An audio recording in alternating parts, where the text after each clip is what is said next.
Joining me from Washington, Senator Dianne Feinstein, the top Democrat on the Senate Judiciary Committee, which will hold confirmation hearings on Supreme Court nominee Judge Neil Gorsuch. Senator, you just heard Vice President Pence's reaction to the judge's order on that immigration travel ban, and also his reaction to the fact that the Federal Appeals Court out in California refused to overturn it. Here's what President Trump tweeted yesterday. What is our country coming to when a judge can halt a Homeland Security travel ban and anyone, even with bad intentions, can come into the U.S.? You say that the president's travel ban is unconstitutional. On what grounds, Senator? Well, I'm not claiming it's unconstitutional. That's not my job. I'm a legislator. We have, you know this, Chris, we have three branches of government. They are equal.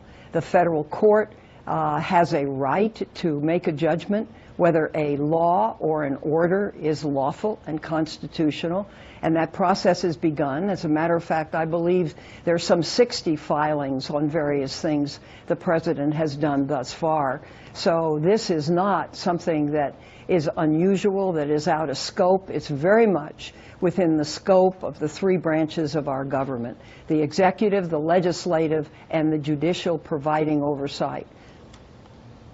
But the presidents generally, Senator, have wide discretion when it comes to immigration, and this White House says that there is no religious test here, that yes, they are banning people from 7 largely Muslim countries, but there's no test on what religion the person has. Everybody from those countries is being banned. Well, you know, we listened for months while Republicans said that Obama was issuing too many executive orders and exceeding his authority on executive orders. So, you know, what's sauce for the goose is sauce for the gander. And I think there is great concern. There has been a blizzard of executive orders and memoranda, some vague, some specific, some most probably unlawful. And you've got people in the streets here. This president has not brought this nation together. As he says, he's working for his base. Well, there are a majority of people that are outside of that base. And I think, you know, my best advice has been, and I was able to say this to him directly, please, Mr. President, you have to bring this country together. What he's doing is splitting it apart more and more and more. But wait, Senator, wait a minute. I mean, you remember the Tea Party rallies in 2010 when people were very upset with President Obama's actions, especially on Obamacare. I didn't hear you or any Democrats saying, maybe you should slow down, President Obama. You got to bring the country together. Well, we're talking about 6 executive orders and 10 memoranda that have been put out. This is not one thing. This is what they call shock and awe. And there's every right for someone to go to a court to see if the shock and awe is in essence lawful and constitutional. The president is not a dictator, Chris. He is the chief executive of our country. And there is a tension between the branches of government. Specifically, the framers of our Constitution wanted a strong Congress for the very reason that most of these kinds of things should be done within the scope of lawmaking. This is done within the scope of executive power. And the challenge to executive power, I think, can be made, is appropriate to be made when you think it's exceeded. And there are people, in terms of particularly the Muslim ban aspect of this, that believe that the president's executive power has been exceeded. So we'll see. The court response has to be made to the court by tomorrow. It'll go to the Ninth Circuit. It will be reviewed. I have no doubt that it will go to the Supreme Court, and probably some judgments will be made whether this president has exceeded his authority or not. Let's turn to Iran, because President Obama repeatedly ignored aggressive actions after the Iran nuclear deal, whether it was the testing of ballistic missiles, whether it was Iran's support for terror. Isn't President Trump right to say enough is enough and to put the rulers in Iran on notice? Well, I think he is right in this. I think Iran is wrong in this. Let me be very clear. These are not nuclear ballistic missiles. They are not conventional ballistic missiles, but Iran has a lot of them, more than anybody else in that area. And the need to test right now, I think, is very dangerous and should not have happened. Iran also has an election coming up this year, the first part of the year. And how much of this is political, I can't tell.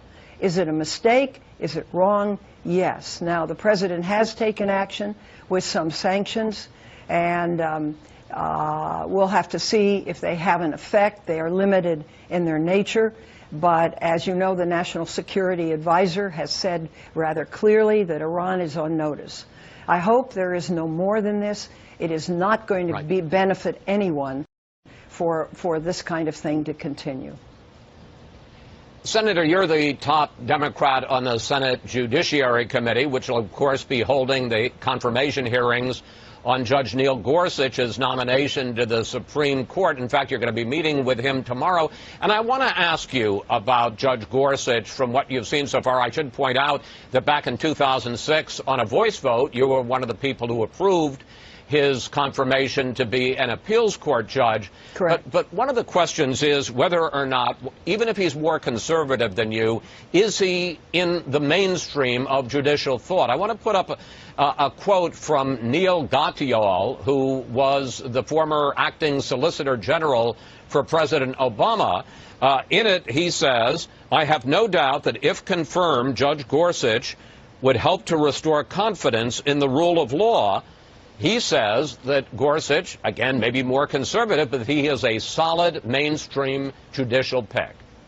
Well, I'm not, at this stage, I can't comment. Let me tell you where we are at this stage.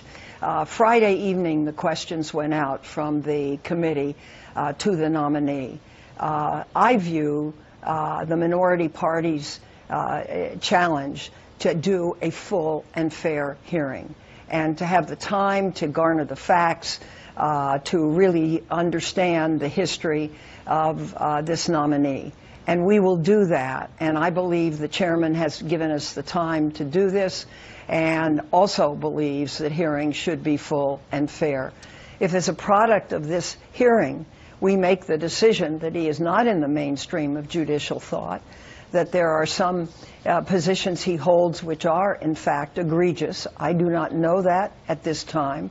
Then it's a different story. But I want the Democratic side to start out from a neutral base and really do the proper exploratory work, and then be able to hold full and fair hearings. And we will do that.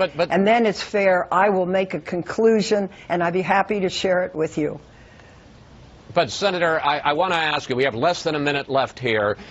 There's a lot of talk about a filibuster. Only one Supreme Court nomination has ever been filibustered in the country. Would you even consider doing that at this time and risking that Republicans will then extend the nuclear option and say that he can be confirmed with 51 votes and not a supermajority of 60 votes? Well, the filibuster is essentially requiring 60 votes on cloture. I believe that's the way it's looked at in this.